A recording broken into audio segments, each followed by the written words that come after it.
जिल्हाधिकारी साहेब, तुम्ही तरी लक्ष देणार का? जालना शहरातील गांधी चमन आणि ईदगाह परिसरात झाडे तोडून अनधिकृत होर्डिंग्जची उभारणी.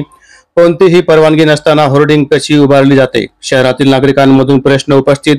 शहराचे विद्रुपीकरण होत असताना पालिका प्रशासन गाढ झोपेत. जिल्हाधिकारी यांनी जातीने लक्ष देण्याची सुज्ञ नागरिकांची मागणी.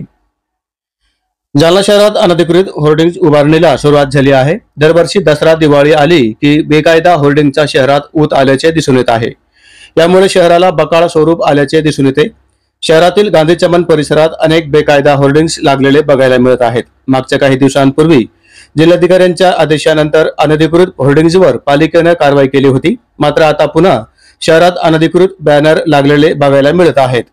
शहरातील सदर बाजार परिसरात झाडे तोडून कोणाचीही परवानगी नसताना हे अनधिकृत होर्डिंग्ज लावण्यात येत आहेत.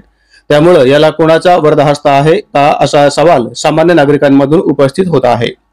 महानगरपालिकेचे अधिकारी व कर्मचारी याकडे पद्धतशीरपणे दुर्लक्ष करत असल्याचे दिसून येत आहे. त्यामुळे जिल्हाधिकारी श्रीकृष्ण पांचाळ यांनी स्वतः या बाबीकडे जातीने लक्ष देऊन अनधिकृत होर्डिंग्जवर कारवाई करावी व शहराला विद्रुपीकरणापासून वाचवावे, असे सर्वसामान्य शहरवासियांकडून मागणी होत आहे.